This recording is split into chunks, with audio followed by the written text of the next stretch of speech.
Hello, everyone. Hello. Hello.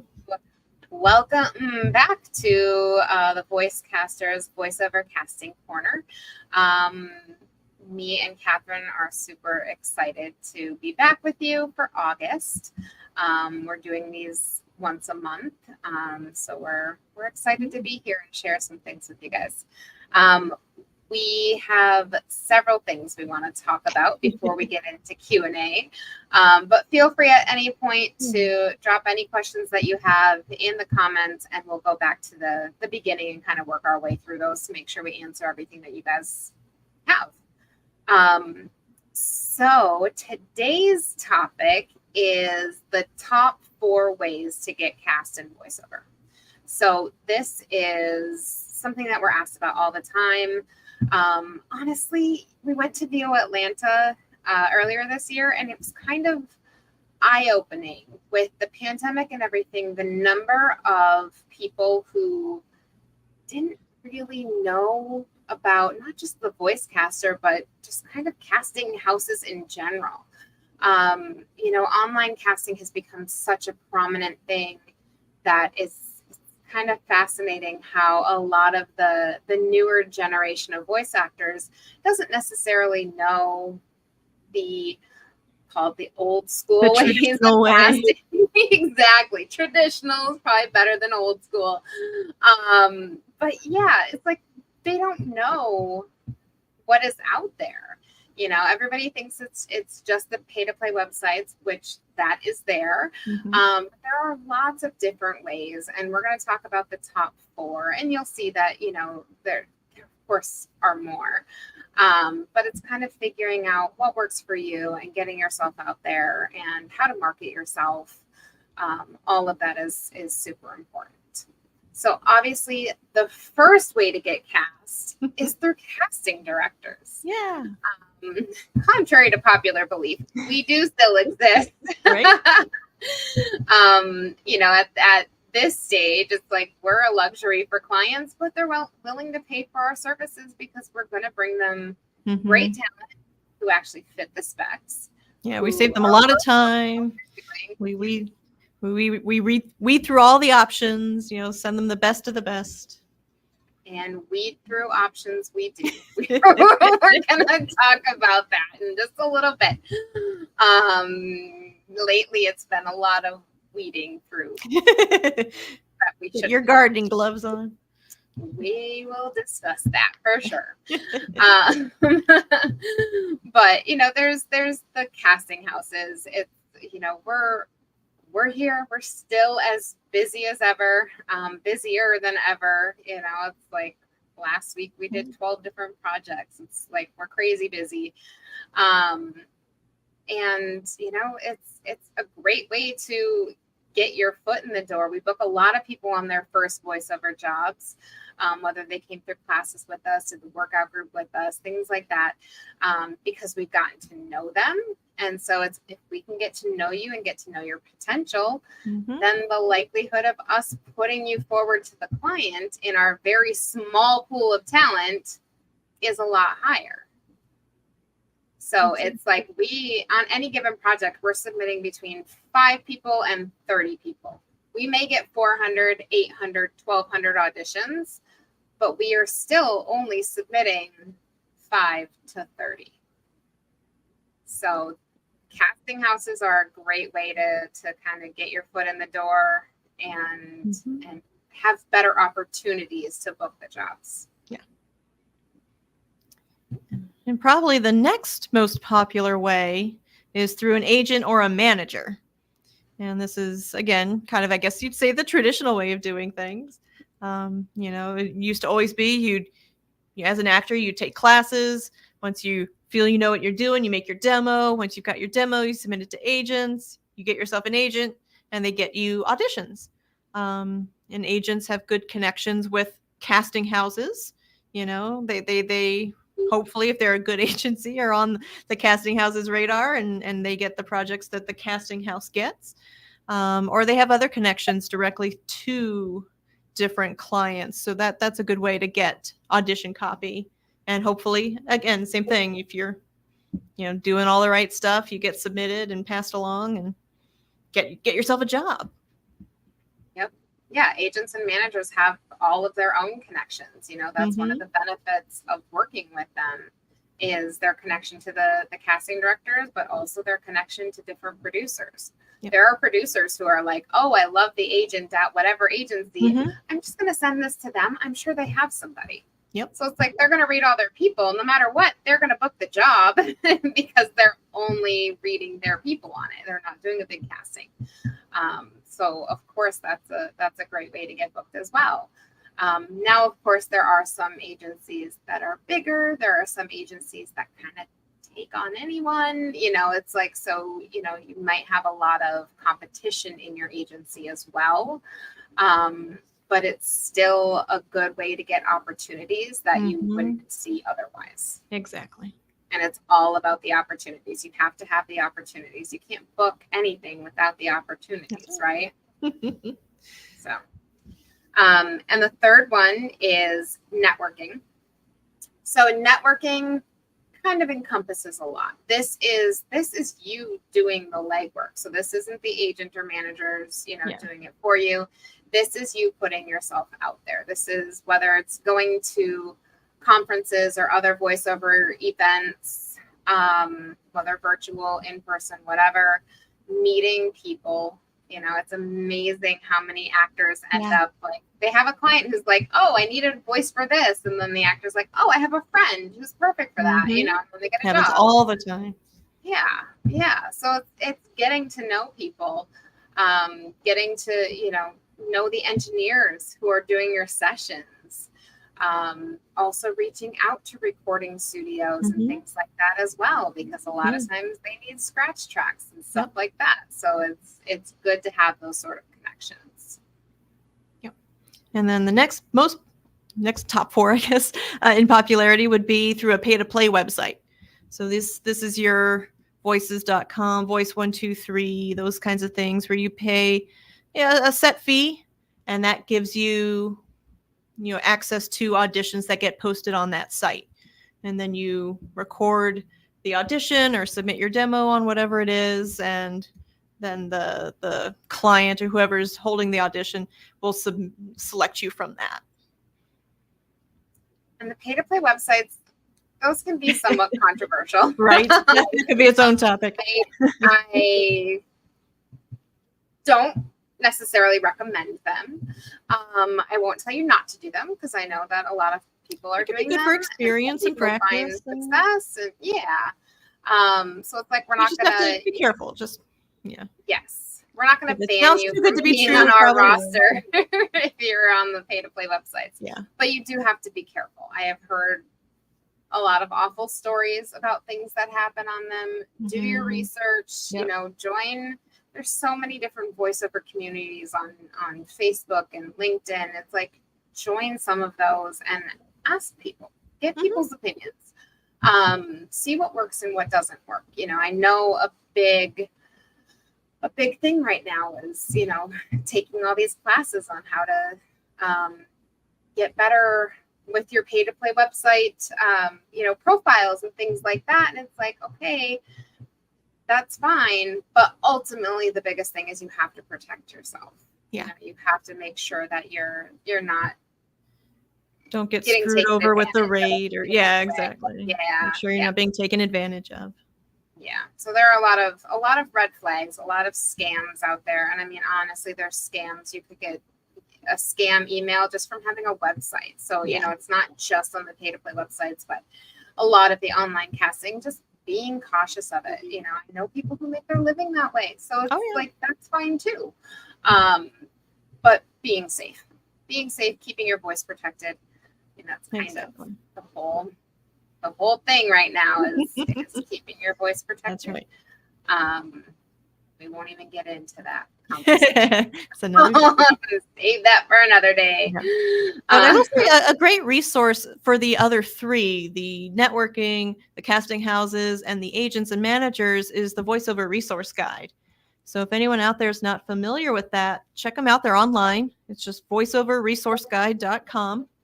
And it has a list for all the major markets: LA, New York, and I think Chicago, right? Yep. Yep. And I think they even have a tab now for regional. Oh, cool. So like other regions as well. So yeah, and that'll list you all the agents, all the casting houses, studios, everything you need as a voiceover actor is in that book or in that website, on that website. I'm going to throw it in the comments there. So yeah, voiceoverresourceguide.com. Yeah, that can be a great place to get started and really get yourself a nice list of people to submit to. There we go. Yeah. So yeah, definitely, check that out. It's a great resource. And it's constantly growing. And it's like the other. Yeah, they update it at least twice a year, I think. Right? A little plug, but they have a really cool interactive feature on there where if you're looking for a recording studio in a specific, like I'm on vacation in Philadelphia, and then all of a sudden it's like, oh, is there a studio here? I booked a jobs, and it's like you can go on there and you can search and find studios and things nearby as well. So it's a great resource to have. Yeah. Awesome. All right. So another thing, so those are the main top 4 ways to get cast in voiceover. Of course, there are other ways, it's the list goes on. There are so many different ways that you can end up getting jobs. People fall into it all the time. So, don't rule any of that out, but these are really the main things to focus on as you're getting started or growing your career. So the next thing that we wanted to talk about was we got an email this morning from somebody who said that they actually were on the casting side on a pay-to-play website, just helping a friend out. And he said, first of all, he's like, I'm so happy I'm an actor, not a casting director, like props. But one thing that he noticed is that the higher tier people, so the people who pay more to play. Yeah, pay more on the website. I don't know how it all works, so but the higher tiered people were doing less editing. Their files sounded just more raw and just they weren't over edited. And then the people in the lower tiers, they heard a lot more editing, taking breaths out, and whether it's compression, EQ, all of that, but essentially files that were over processed. So he was asking if he stumbled upon some revelation with this and why these higher tiered people were editing less and keeping the files more in a raw state. And when me and Catherine read that email, we had the same thought of, don't edit. Stop editing your files. Yeah, but you do not need to take out breaths. No. People breathe. Breathe. It's okay. Yeah. I know people expect to hear you breathe. I mean, if it's a big gasp, of course, take that out. But just your normal everyday breaths as you're saying things, that's fine. Don't worry about that. That stuff gets covered up too once they add music and stuff for the final spot. So don't worry about that kind of thing. Let them edit how they want to. It's like if you start doing too many, presets and EQing and things like that, it's like the client can't do anything. And we were actually just listening to a couple of people, who had questions about like their presets or their stacks, whatever you want to call them, that engineers had done for them. And one of them, it's like she sent her raw audio and it sounded great just as it was. And she was just talking. She's like, hey, Kelly, blah, blah, blah. And then she did her presets and she applied that. And it almost sounded like she was underwater. Like it was just kind of. It was just, a little fuzzy. It didn't sound as good. No, the raw file sounded way better. Plus there's more that they can do with it. If they want to put you to picture and things like that, they don't want it all over edited. I have actually had clients also ask us about, like, do you think they can get through it all in one take? Because it sounds like, there's no breaths, but did they piece together their whole audition? And it's like, yes, I'm sure they can get through it in one take, but you're not putting your best foot forward when you're editing all of that. Yeah, you might think it's a clean edit, but you can hear that kind of stuff sometimes, and it just sounds weird. It takes you out of it. Yep. And, it's like, if it really bothers you, maybe quieting it a little bit, but when you take it completely out, it's like, we start to wonder, like, yeah. And remember, as actors, you're kind of your own worst enemy. You're going to hear every little thing that anybody else that listens to it, they're not even going to notice it. So those breaths that you're so like, oh gosh, like anybody else listening is not going to even hear it. So yes. don't don't think too much about that kind of stuff. Keep that in mind as you start doing this too. Start trying to not edit your breaths out. Start trying to not edit in general, as far as like the post-production kind of stuff. Obviously, take your pickups out, but if we're asking for 2 takes, don't send us all 10 takes that you recorded to get your 2 takes. Edit that, but you don't need to edit every little breath, every little thing like that. This isn't the final spot. It's just an audition. Things like that, just leave it. So that's such a huge thing that we hear all the time. I mean, I've had some that were so like, I was like, oh, this read is really good, but man, the audio is like, not right. I can tell it's just over processed. And we booked somebody one time on something that was over processed, and they got into the session and the client was like, they're not as deep as their audition. I was like, must have been something they did in the editing. But you better believe we do not submit that person anymore, because you can't trust their audio anymore. Yeah. So we just want you. And it's as you start to play with this and incorporate that into your auditions, it's going to be so hard at first, because you're going to hear, if you're used to taking your breaths out, you are going to hear every little thing and you're going to be like, I cannot send that. You absolutely yes, you can. I promise you. In fact, we will like it more. So, and this goes for everywhere, it's like, you're not producing the final spot. Don't feel like you need to try to make it perfect. It's like, we're listening for that authenticity, that connection. And then that's also the other thing is, so often clients, especially on the conversational stuff, right? So often clients are asking us for imperfections. We want to hear imperfections. It's like, they want it to sound raw and real.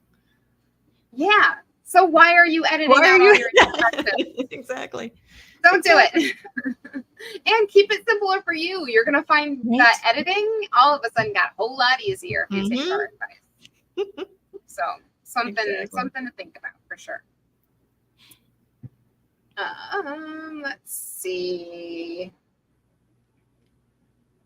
Oh, I guess we should also we have something that we want to really reiterate to everybody before we get into some questions, but feel free to throw any questions you guys have in the comments. I see a couple in there. But I almost went on Instagram Live the other day. Just really had a meltdown last week. Maybe I shouldn't vent. I'll let it cool off for a few days and we'll talk about it today. So, but one thing that we have been seeing and has been driving us crazy is what, Catherine? People submitting on things they're not right for. If the spec is 25 to 35 and you sound 55, why are you reading on this? It's a waste of your time and it's a waste of our time. You're allowed to pass on things. Yes, in fact, please. In that situation, passing is more respectful. If you're not right for something, wasting our time or yours. Yeah, it's okay. Yeah, like your agent, some agents just send the auditions they get out to everybody on their roster. And so they're leaving it up to you to know what you're appropriate for. Yeah. So if you don't fit the age, if you don't fit the spec, if they're looking for a British voice and you're not British, don't be reading on these things, because it's like Kelly said, it's a waste of your time. It's a waste of our time. You're just going to make the casting or whoever's listening mad, because they're like, why am I wasting my time on this? So you don't want to make a bad impression, so know what you can do, know what your limitations are as well. Yep. And be honest with that. It's like, don't, everybody always talks about it. It's like a numbers game. And if you book 1 out of 100, you're doing great. And, it's like that number could be better if you're only auditioning. That's 100 auditions that you're right for. Yeah.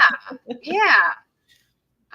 So it's something to really consider, like Catherine said, some agents will curate and only send to their top talent.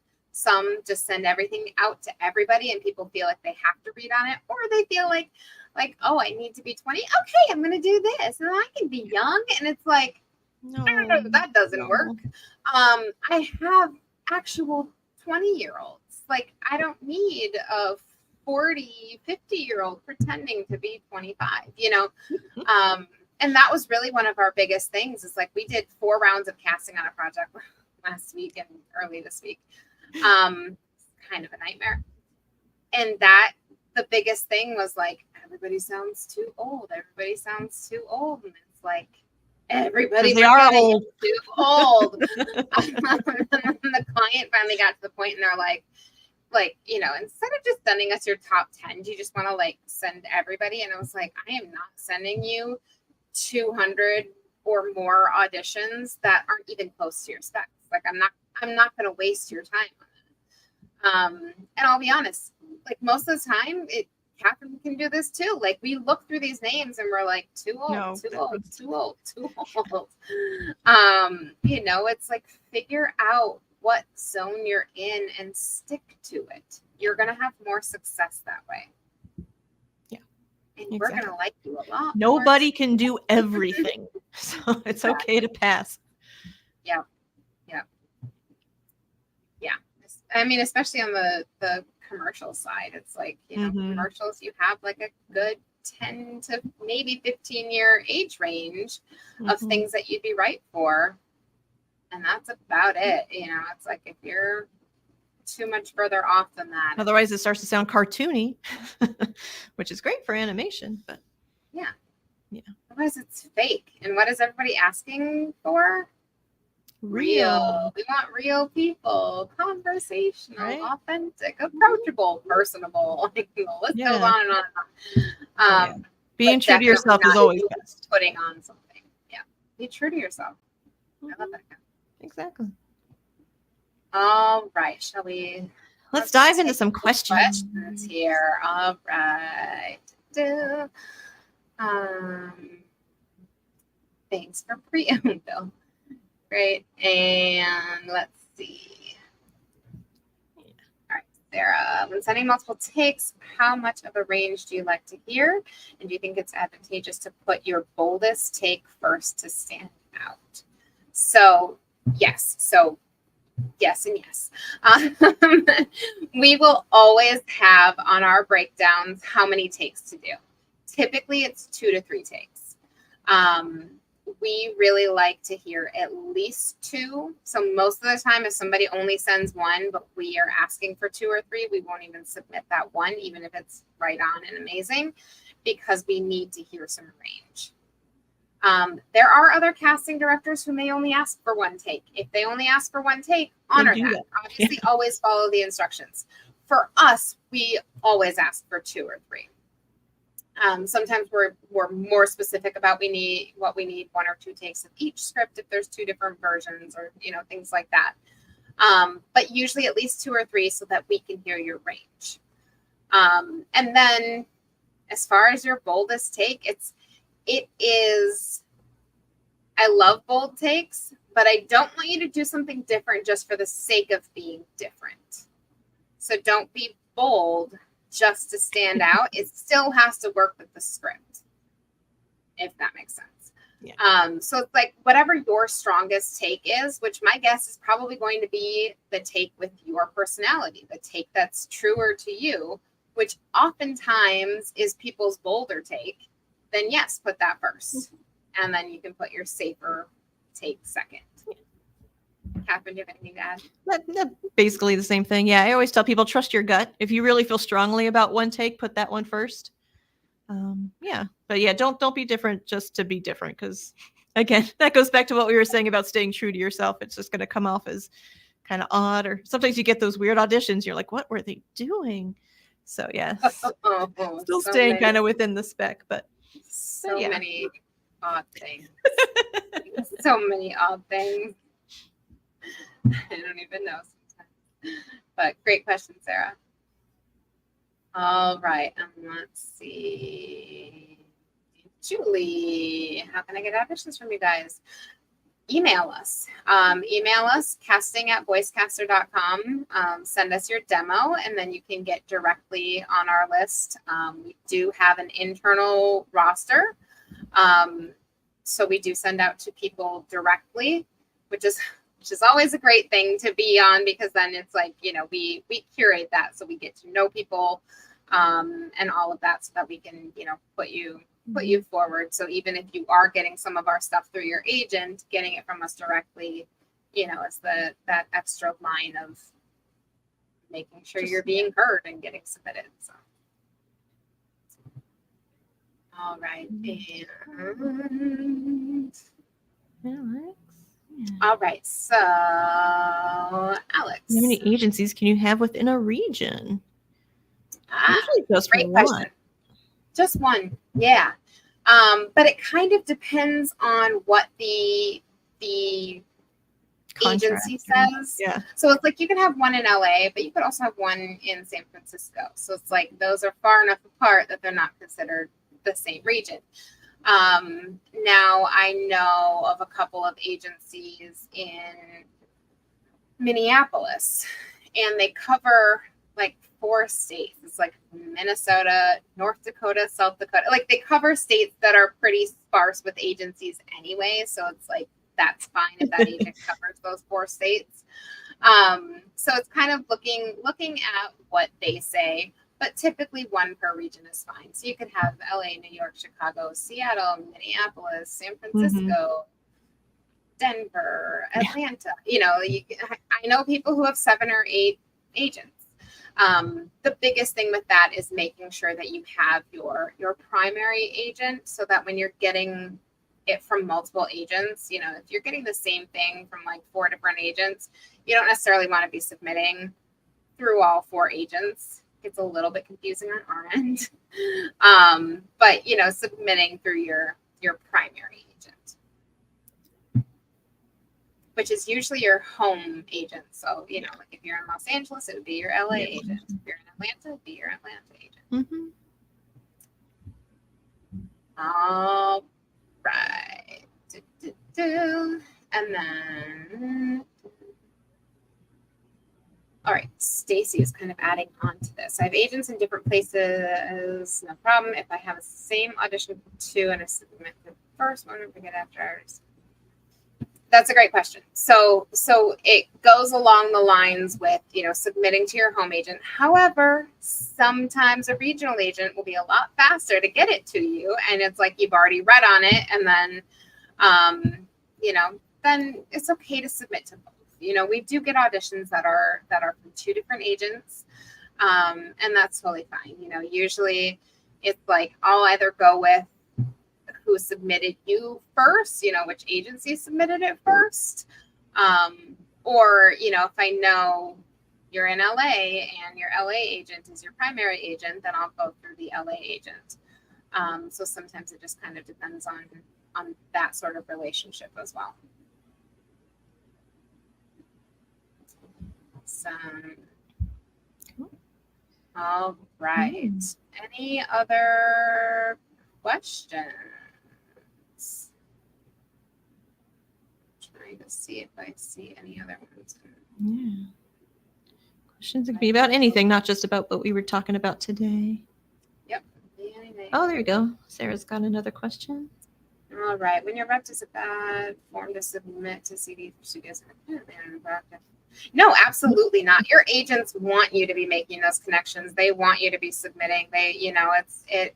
It's one of those things where it's like you have to work just as hard as your agent, probably harder than your agent.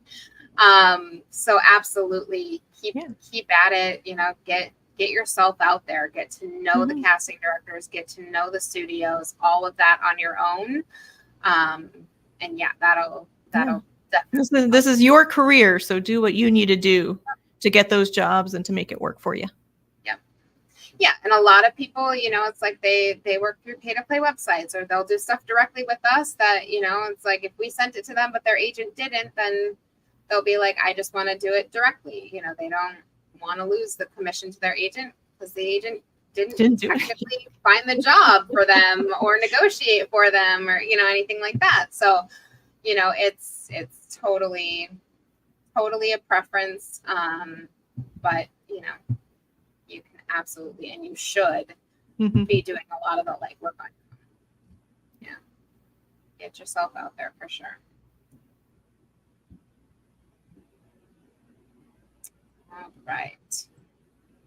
Well, I'm going to take a quick second. Feel free to, if you have any other questions, guys, put them in the chat. That's totally fine. I do want to mention our accent class.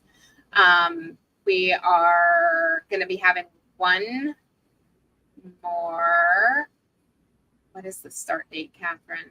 September something. It's on Tuesdays from Give me 1 second. I can give it to you right now. Hold on 1 second. It's on Tuesdays from 6 to 9 p.m. here at Voicecaster in Burbank. September 10th. Studio, September 10th. It's a Tuesday. It's a 6-week class. It is taught by Andrew Frankel, who is the accent man. And he was going to join us today to kind of just talk a little bit and give you guys some accent info. But he's working. Right. He's a working actor. He's a working actor. So we're gonna hop on with him at some point next week. We're gonna come on live, and he'll give you guys some more information about it. But it's a pretty amazing class, actually. Here, I didn't pay her to say this either. Accent class is phenomenal. Highly recommend. Thank you, Stacey. But yeah, it's like Andrew knows his stuff, and he teaches you not just from like a doing voices perspective. He teaches you like the reason accents are accents, and he kind of does like this, like essentially the 6 weeks are like a world tour. You will go to like 5 different regions, and you get to pick the accent that you want to work on in each region. So if you're in LA and you have 6 Tuesdays free to come over to our studio, it's a fantastic class. And we do have very limited number of seats just because it's so hands-on. He really works with everybody to get the different accents down. So you can find the information, sign up for it on our website. But I just wanted to mention that because he was going to join us, but we'll have that for next week. I'll be sure to let you guys know. We're gonna, and even though it's only August, but we're coming towards the end of the year for our classes. Just as holidays come up and things, it gets really busy at the end of the year. So a lot of our classes are starting up in the next month or so, and it'll be the final round for the year. So make sure if you want to get in and learn from us, get on our radar. That's a great way to do it. And you can find out all the information on our website. It has the list of the classes we offer, prices, start dates, and you can sign up there too. Yep. And our intermediate animation and video game class still has a couple seats. That's starting in September as well. And that one we also only run once or twice a year. So yeah. So the next one for that probably won't be for the 6 months or probably more. Another 6 months. Yeah. So just come play with us. Yeah. Especially in studio. So many things are not in studio right now. So it's like our accents class. People are always asking about when classes and stuff. And actually, Susie right here. When are you guys to start doing auditions in the studio? When the renovations are done. When the renovations are done in about 6 years. No, just kidding. We are getting so close to having the office done, and then we'll be moving into all the other areas. But yes, we have been doing renovations. So as soon as renovations are done, we want to get more of the auditions back in studio. Obviously, you will always have the opportunity to record from wherever you are, remotely if you prefer, that kind of a thing too. We do have, limited number of appointments and stuff available, but you can always email us voicecaster@gmail.com is the best email if you want to set up an appointment to come in, whether it's an audition for us that you want to come in and work with one of us on, or if it's an outside audition, we do have a service called VO and Go. It's $10 for 10 minutes. And that gets you our direction as well on anything. So any audition that you have from an outside source, whether it's your agent, PaytoPlay website, agent, whatever. It's just $10 for 10 minutes, and we have appointment times every day, but they're limited. So make sure you reach out if that's something that you're interested in, and we can set you up with a time. And we do those both in studio, and you can do them over Zoom or over the phone too. Zoom, yeah. So we've got options, and yes, renovations always take triple the time. And then we always joke because it's like anytime you need to run to the Lowe's or Home Depot or whatever, never just once. It's like you always got to go back because something wasn't right, or you needed something else, or you need more.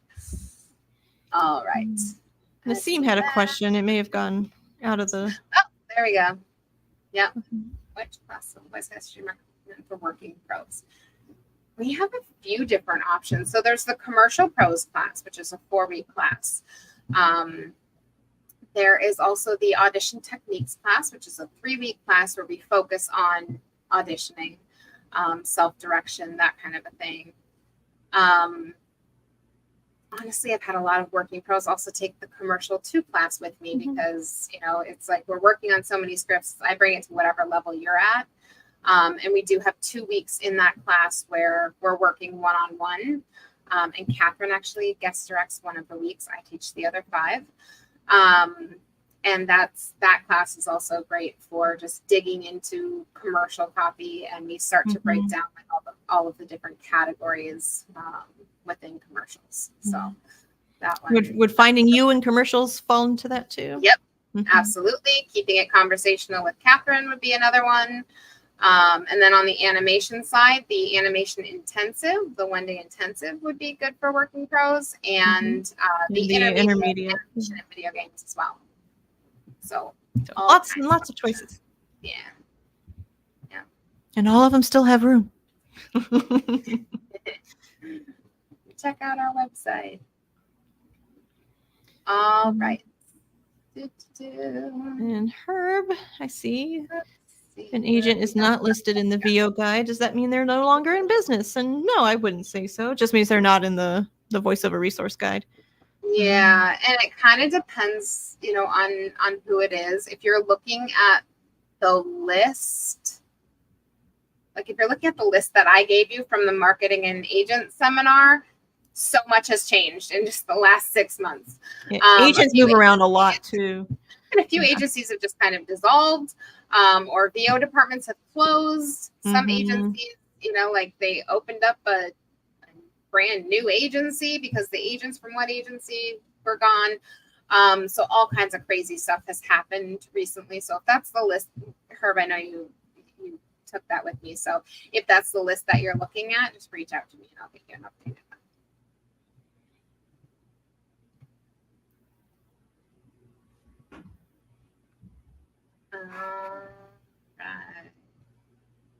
Bill. Yeah, exactly. Possible answer for why people try and audition for younger than they sound. Perhaps the same reason single men in their 60s think they can date women in their 20s. Yeah. Awesome. Yes. Yeah, Stacy, a few big agencies recently closed. Yeah, it's been very interesting. And then to see where some people have moved, and then it's like we've also seen a couple of agents leave the agency that they were with, and they were like the one and only VO agent there. So that now that agency doesn't even have a VO department, and they went and joined a different agency. So then that's one less thing too. Brought their whole roster over, things like that. So it's been interesting how much movement there has been on the agent side of things. Yeah. So, yeah. All right. Any final questions?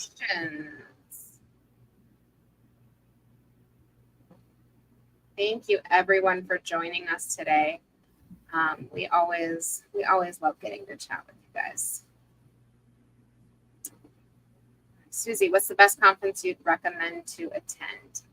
They all have different perks. Honestly, I would say look at who is look what they're talking about. See what interests you. See if there's anything there that you want to go and learn about.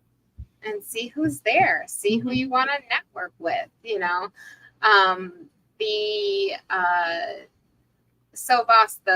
that's Voiceover conference is coming up in December in LA.